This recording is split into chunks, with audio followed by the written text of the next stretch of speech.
So I've wanted to record a upcycle video for quite a while now, and I have this large women's Timberland shirt, which I thought would be the best to do something with. It's a very simple shirt, it has this pleat on the back, no pockets, and what I was thinking to do with it was bringing it in at the waist to fit me, cutting off the sleeves and making it a sleeveless shirt dress type thing. And I just wanted to record it and make a video for it for myself. The first thing I started doing was unpicking the sleeves, which were edge stitched on both sides, so it's a bit of a pain, but I got right into doing that.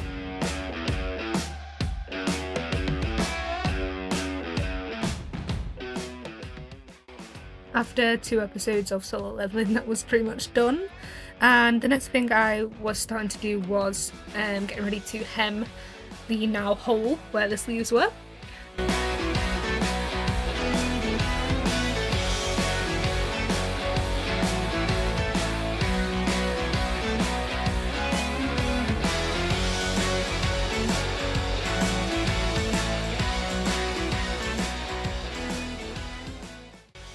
And this is what it looked like after being hemmed.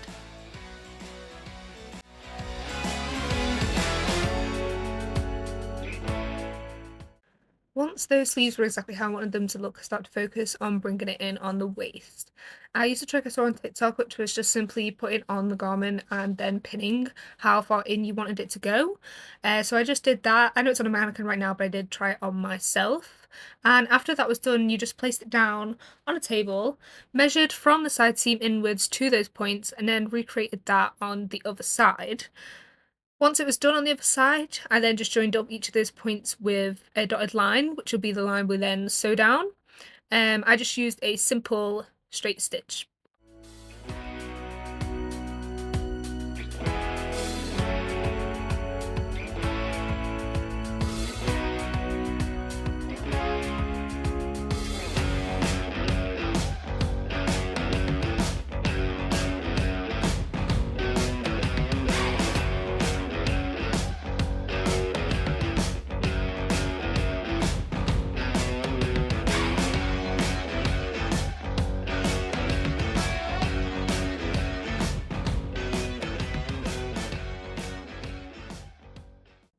Once that was all stitched, the next step was just to try it on again and make sure it all fits correct.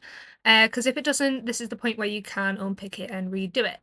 It did fit well for me. I just didn't like how the back looked just at this point because of this pleat, but it was a bit too late to undo that now, and it does look a bit better later on once I add the belt loops. But you live and you learn.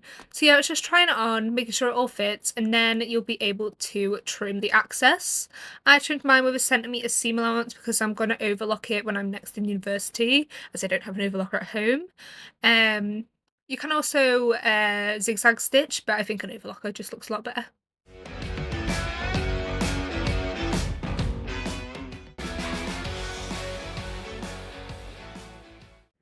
Then just put it back on your mannequin, make sure it all looks okay. Mine looks a bit strange from the back still, but once we get the belt loops on in a minute, that'll look fine. Another step is just to press the seam towards the back once it's overlocked, and then top stitch on top of that just to keep all of that pushed away. You can either do one top stitch or two. I'll probably end up doing two once I finally get it overlocked. Then I'm going to start positioning where I want the belt loops to go. I'm going to do 2 on the front and 3 on the back, so 5 in total. On the scrap bit of fabric from those side seams we just trimmed off, I started making those belt loops. Mine were 4 centimeters by 8 centimeters. Once those bits were cut out, I then started the process of pressing them into place. Started by folding in each end by 1 centimeter, just like so, and then ironing them into place. Ready to fold it over again with my tiny little iron, and then just fold it over one more time so it's a centimeter wide, like that, and then ironing that in place again, and this is what we'll then stitch over the top of by edge stitching on that open edge and edge stitching on the folded edge as well.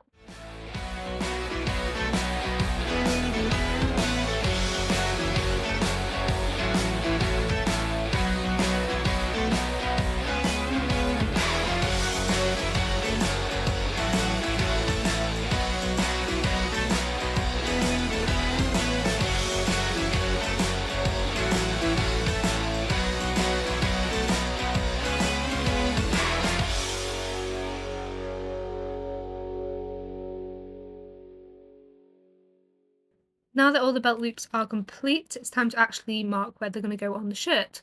So I've just put the safety pin in here to mark the height that I want to put them at. And I'm planning to put 2 on the front and 3 on the back. So one about here and there. Missing out the side seam for now just because I haven't done that overlock or top stitching because I haven't got the overlocker yet. But I might come back and put some on those side seams later. On the back, I reckon I'm going to have them sort of the same positions as the front on either side and then one in the middle. Now that I've got all my positions on, I'm going to start sewing on the belt loops from positioning them upside down at the mark and folding them up. Putting in those belt loops is a bit of a fiddly process. You start with the belt loop upside down about a centimetre over that mark you placed before, and then forward stitching and back stitching it into place. And then pulling it out from the sewing machine, cutting off any of the loose thread, and then refolding that back upwards, and then top stitching on that new fold to keep it in place and to make it look nice and tacked down.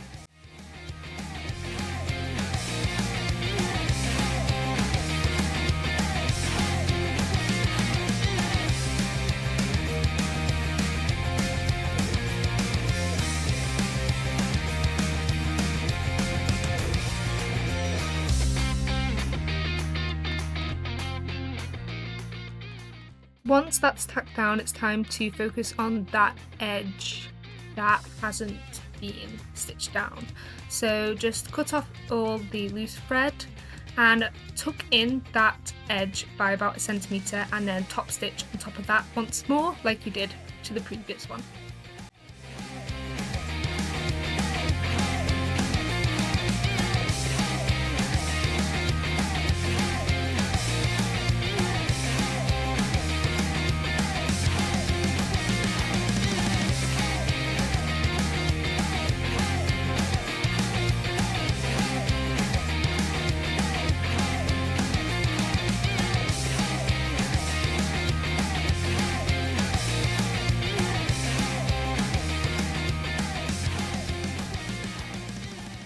And this is it with a waist tie on. Unfortunately, I didn't have enough fabric in the actual shirt to make a white waist tie, but this black one that I got from an old dress seems to do the job perfectly well.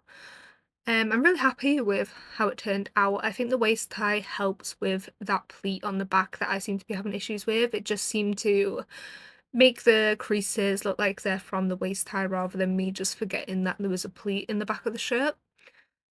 So I'm really happy that that got sorted in the end. But yeah, this is the finished product.